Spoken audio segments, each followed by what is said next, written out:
I'm Kathy. This is Kathy Land.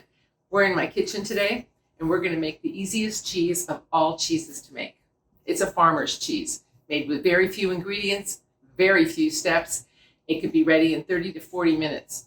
So if you've got a dinner party you need to go to tonight and want to bring something fabulous, have some goat milk handy. Let's go. So these are the things you're going to need for this recipe. You're going to need a pot to put the milk in.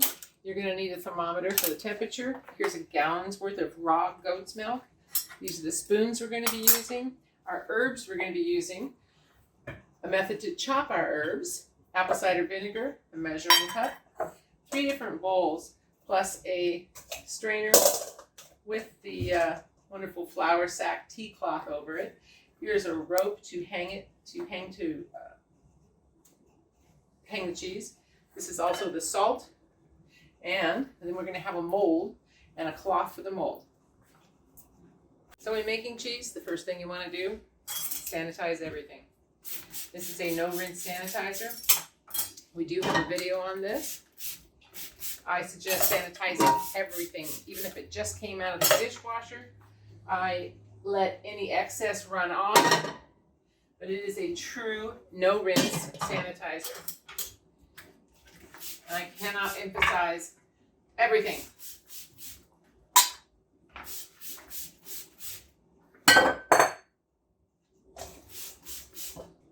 This is my own raw goat's milk. I bottle it for sale because I milk twice a day, every day. We're going to use some milk that's actually a couple of days old. So there's a half gallon.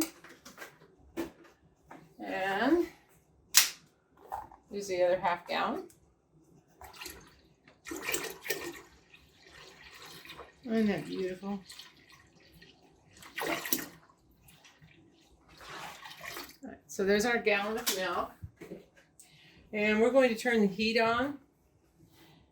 I don't want it to be too hot, so I'm going to put it not at a medium, but like a medium high. This thermometer right here, again, sanitized. I love this thermometer. The link will be below. Oops, gotta go this way.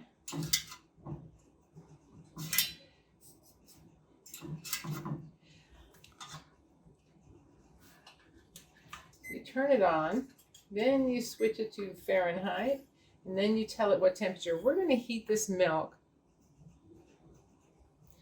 to 180 degrees. So I want to set the thermometer so it will go off when I hit 180. Right now it's at 78 degrees, 77. Oops, I'm going the wrong direction. So this will take, a few minutes to go from, I think we're at 94 now, up to 180. You need to stir constantly because if you don't, you will scald the milk. And it's very important that you do not have your burner on full blast. I'm using a commercial Wolf range, and I have to be very, very careful because this is much higher BTUs than a regular kitchen stove. Don't walk away from your pot. All right, we're at 179. The timer should be going off any second. The amount of bubbles around the edges and the top, I am trying to, there's our alarm. Okay, so what I'm going to do is take this off, and I'm going to shut the fire off, and I'm going to move this over. Ooh, that's a little hot. Just to get it off the hot burner. Oof. All right. I'm using the flat edge on this spoon to scrape the bottom to make sure I'm not scalding anything. And then, now it's time for a half a cup of apple cider vinegar. And so now I'm going to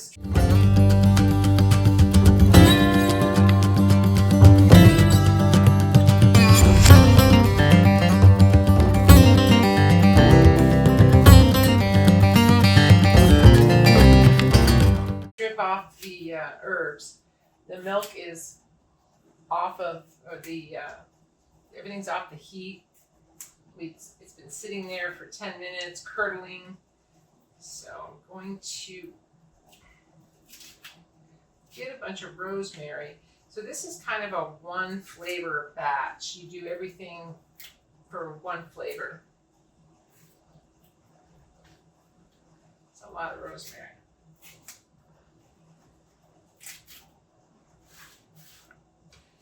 Then I'm going to cut it up with my handy dandy cutter here. I just love this cutter.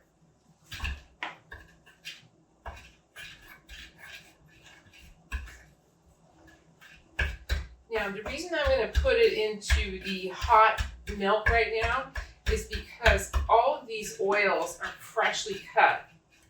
And if I put it into the hot milk, this is going to be incorporated into it before I strain it. All right, so I'm going to mix that up just a little bit. I really want the herbs to be incorporated in the curds. And then I'm going to drain off the whey.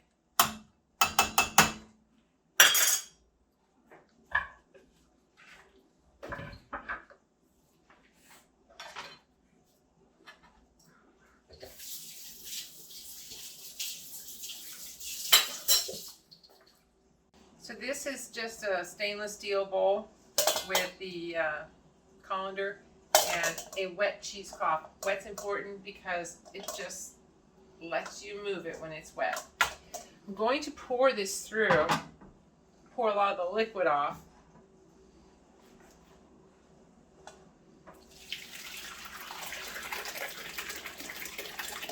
As you can tell, it fills up all the way.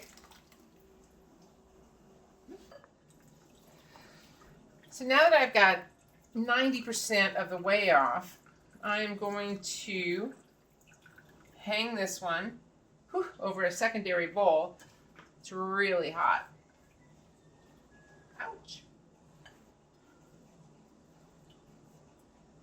I hear the roosters outside.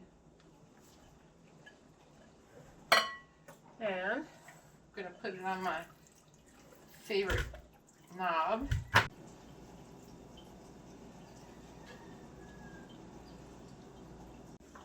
This whey is way too hot to give to animals or put on your plants. So I just set it outside overnight. And now it's time to clean up while this drains. Be right back. Now this has been hanging for 10 minutes or so. You can let it hang as long as you want. The drier it is, the crumblier it is. And right now I've got a good consistency I like. It's really not dripping anymore unless I squeeze it. So what I'm going to do is I'm going to take it off the knob. There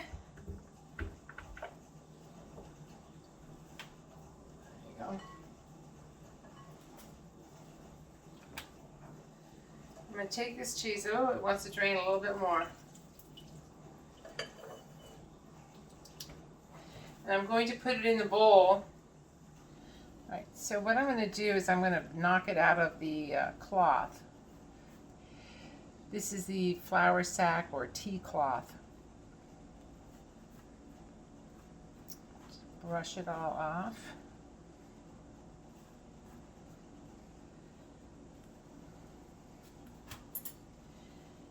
Now the herbs are in there. I'm going to add the salt. A gallon of milk, so I go about a teaspoon.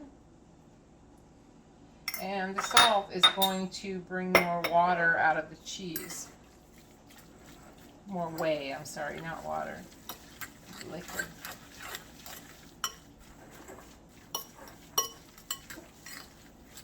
So now I have this beautifully flavored salted cheese, and here's the mold. The cloth is wet. Makes it much easier. Put it into the mold.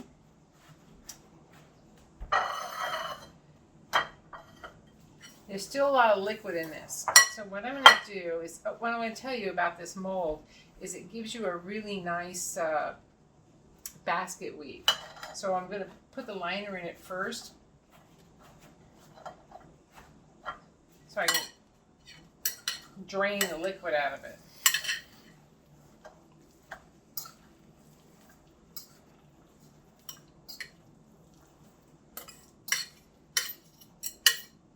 So this is all one flavor, so you can divide it up into smaller molds or just do one big mold. I happen to have more of these basket molds, so I can drop the cloths over, get another mold, and use the other mold as a press.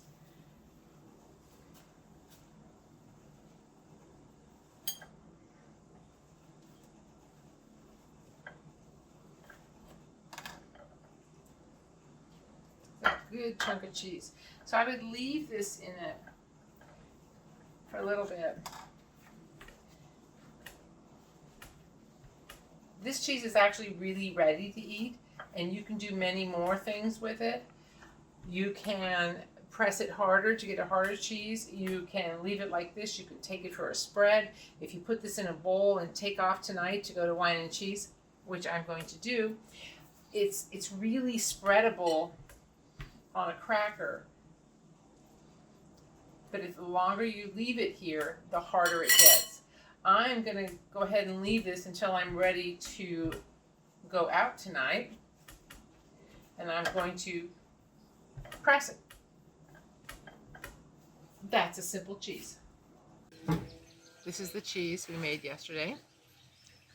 I pressed it into the basket and let it sit in the refrigerator overnight. And now it's ready for a taste. This is the rosemary quick cheese.